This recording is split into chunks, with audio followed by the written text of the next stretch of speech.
C'est parti pour le FESPACO 2025. L'ouverture officielle est marquée par une grande cérémonie, un spectacle majeur et le lancement effectué par les chefs d'État du Burkina Faso et du Tchad, pays invités d'honneur. L'ambiance à suivre dans ce magazine.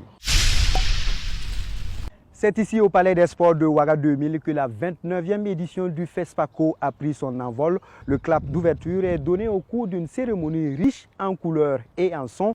235 films d'Afrique et des Caraïbes à voir durant une semaine dans la conquête de l'étalon d'or de Yenenga. Retour sur la cérémonie d'ouverture avec Isia Kanana. 1 et 0. Et c'est parti.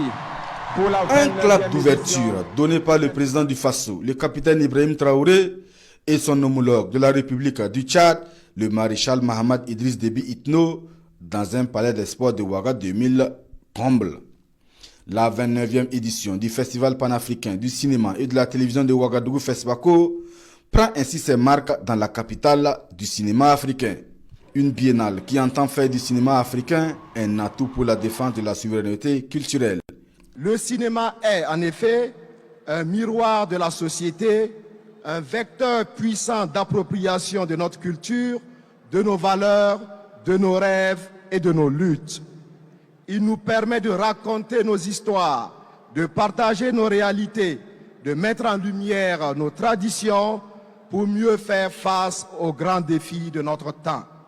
Le cinéma, facteur de rapprochement des peuples et de l'affirmation de sa souveraineté. Cette 29e édition du FESPACO est donc placée sous le thème « Cinéma d'Afrique et identité culturelle » avec la République du Tchad comme pays invité d'honneur. Un pays qui honore de sa présence à Ouagadougou avec une délégation de plus de 200 membres au premier chef, le maréchal Mahamad Idriss Déby Itno. Cette présence illustre l'attachement de nos chefs d'État à la cause culturelle africaine, mais aussi et surtout à la fraternité entre les deux peuples qui se manifeste à travers la culture et spécialement la créativité de nos artistes qui utilisent avec génie le son et l'image pour nous raconter nos histoires. Oui, nos histoires, hélas, longtemps racontées par les autres à travers leur propre point de vue. Aujourd'hui, le temps a changé. Oui, le Burkina. Allez! Un spectacle d'ouverture intitulé Willy, mis en scène par Aristide Tagnada, qui donne le ton de cette biennale du cinéma africain.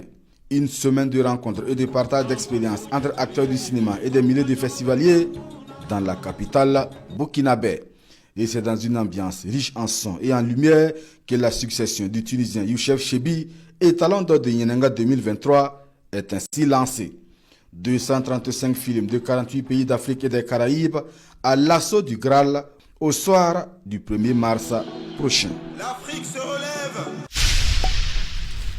Ils étaient nombreux les professionnels et autres acteurs du cinéma à la cérémonie d'ouverture de la Biennale du cinéma africain édition 29.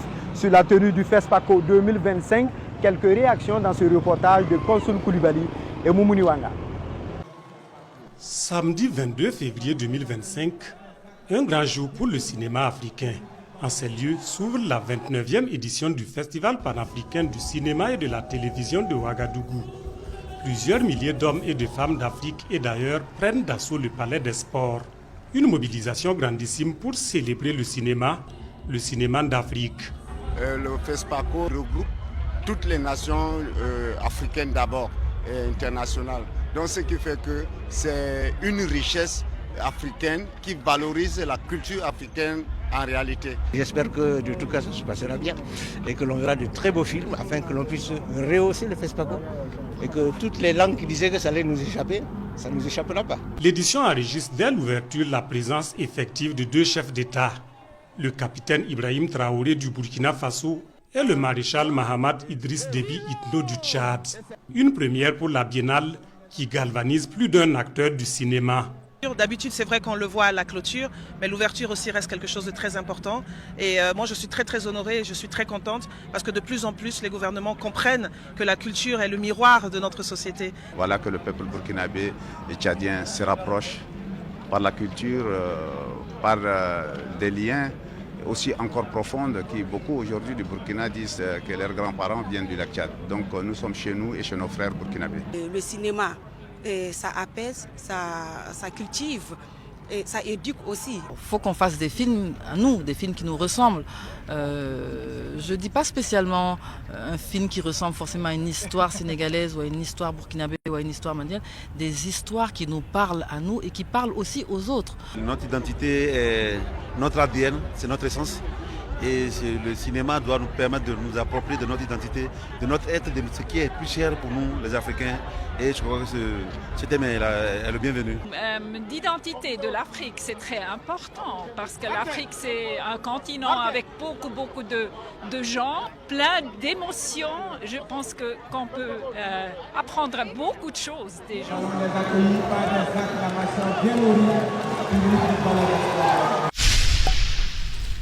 Après le clap d'ouverture du FESPACO 2025, place aux projections. En projection inaugurale, le film du Mauritanien Abdraman Sissako, projeté ici dans cette salle où les cinéphiles ont répondu présent. Un film romantique suivi par Aruna Kabouré et Bernard Diasso. À la salle Olympia Ouaga 2000, cette projection du film Black Tea du réalisateur mauritanien Abdelrahman Sissako marque le début d'une compétition intense entre les talents du cinéma africain à cette 29e édition du Festival panafricain du cinéma et de la télévision de Ouagadougou, FESPACO. Ce film romantique et dramatique de 110 minutes, sorti en février 2024, relate une histoire d'amour qui se déroule en Chine dans un quartier sino-africain. Un long métrage qui a captivé le public présent et annonçant ainsi une programmation riche et diversifiée. Et ce film que nous avons suivi ce soir, qui nous plonge dans beaucoup de thématiques, où se rencontrent des cultures différentes, mais aussi c'est un film qui nous amène à nous interroger également sur bien des aspects de la vie, des rencontres de cultures différentes. Et je pense que c'est un film très profond. Et le message que nous avons, c'est inviter véritablement tous les citoyens à prendre d'assaut les salles de projection parce que le niveau est très élevé. En prélude à cette projection inaugurale, les membres des jurys des différentes commissions ont reçu les encouragements et soutiens du Premier ministre. Durant la semaine du festival, 253 films sélectionnés seront projetés, dont 130 en lice pour remporter le prestigieux étalon d'or de Yenega, la plus haute distinction de cette compétition cinématographique. Donc c'est saluer le travail de sélection qui a été donc fait. Bien sûr, nous, en tant que cinéphiles, nous avons bien sûr nos avis, nous avons nos sentiments, mais les avis qui vont primer, bien sûr, le jour du palmarès, c'est l'avis du jury.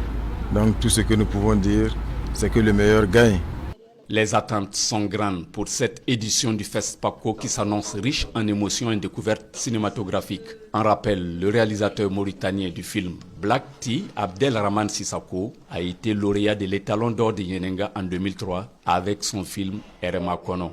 Quel film succédera donc à Ashkal du Tunisien Youssef Chebi, l'étalon d'or de Yenenga à la 28e édition du FESPACO.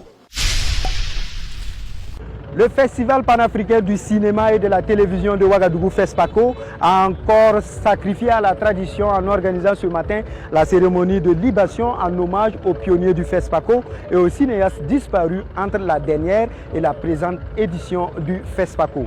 Une cérémonie riche en hommages avec des activités comme le dévoilement de la stèle du cinéaste ivoirien Roger Nyouambala, lauréat de l'étalon d'or de 1993 avec son long métrage intitulé Au nom du Christ. Plus de détails avec Césaire Carrefour et Sayouba Mambone. Un témoignage de résilience au cœur d'une industrie. Célébrons nos mémoires vivantes. Place des cinéastes de Ouagadougou ce dimanche matin. Réalisateurs, producteurs, comédiens et autres acteurs du monde du 7e art prennent d'assaut cette place à eux dédiée pour rendre un vibrant hommage à leurs collègues qui ne sont plus de ce monde. Main dans la main, à travers une marche fraternelle, ils font 2 tours du monument dans un sens et 2 autres tours dans l'autre. Cette cérémonie parle aux acteurs du cinéma qui maintiennent encore le flambeau allumé. L'objet, c'est donc de célébrer les grands combattants du cinéma africain.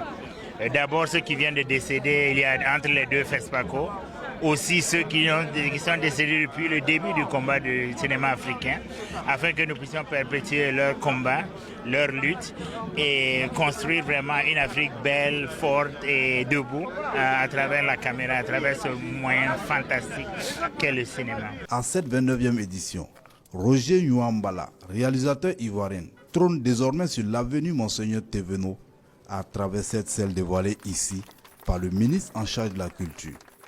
Décédé le 10 juillet 2023, Roger Nyuambala est lauréat de l'étalon d'or de l'édition 1993 du FESPACO avec son long métrage intitulé Au nom du Christ. Je voudrais donc surtout remercier le gouvernement du Faso qui nous donne aujourd'hui l'honneur d'assister à ce dévoilement de la statue de Nyuambala, un homme célèbre du cinéma ivoirien mais surtout du cinéma africain. Son œuvre reste inédite et mémorable dans la vie de tous les Africains, pour ceux qui l'ont connu et pour ceux qui vont le découvrir dans le futur.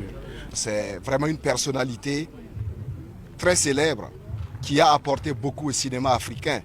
Il a contribué à former des générations de réalisateurs, de cinéastes de façon générale. Alors donc nous saluons aujourd'hui sa mémoire et au-delà de lui, nous saluons la mémoire de tous les cinéastes. Cette cérémonie se poursuit dans l'enceinte du FESPACO à travers le dévoilement du buste du cinéaste sénégalais Paulin Soumanou Vieira, décédé en 1987. Sous la houlette des pionniers comme Ousmane Sambel, le FESPACO a instauré cette tradition pour honorer la mémoire des acteurs du 7e art disparus. Le FESPACO 2025, c'est aussi des excursions touristiques. En marge des activités de cette biennale, il y a eu le top départ du tourisme interne. Il s'agit d'inviter les festivaliers venus de partout de s'approprier les potentialités touristiques et culturelles de la ville de Ouagadougou et environnante. On voit cela avec Nongba Kouda et Fanta Ouattara. Mobilisés autour de ces deux cas, chacun veut se faire une place. Eux, ce sont les élèves de l'école des métiers située dans le quartier zone 1 de la ville de Ouagadougou. Un établissement choisi par Faso Tourisme pour lancer le tourisme interne promu dans le cadre de la Biennale du cinéma africain. Pendant toute la semaine du FESPACO, Faso Tourisme propose une immersion culturelle et touristique aux festivaliers et à l'ensemble de la population burkinabé. 5 circuits touristiques sont proposés aux festivaliers en fonction du centre d'intérêt de chaque groupe. Nous allons visiter le mémorial Thomas Sankara, le musée national, le mémorial aux héros nationaux. Nous allons également intégrer le faux départ du Moro Naba et également visiter les sièges du FESPACO, la cinémathèque surtout, où on pourra montrer un peu comment un film se tourne, quels sont les matériels utilisés. On va découvrir beaucoup de choses, des choses qu'on n'a pas encore vues. Et puis ensuite on peut venir dire à nos camarades aussi, de s'y rendre que c'est intéressant. Faso Tourisme prévoit 4 à 5 départs par jour avec environ 200 excursionnistes. Le coût de participation est fixé à 1 000 francs CFA pour les enfants et 2 000 francs pour les adultes. Et les inscriptions se font par appel téléphonique ou via les plateformes électroniques. Pour le premier responsable de Faso Tourisme, le développement du secteur du tourisme nécessite une intégration du tourisme interne dans les habitudes des Burkinabés. Il invite par ailleurs les travailleurs du public, du privé, tout comme du secteur informel à saisir cette occasion de découvrir le Burkina sous toutes ses facettes. C'est tout pour ce premier numéro de Les Écrans du FESPACO 2025. Merci de nous avoir suivis. À demain pour un autre numéro.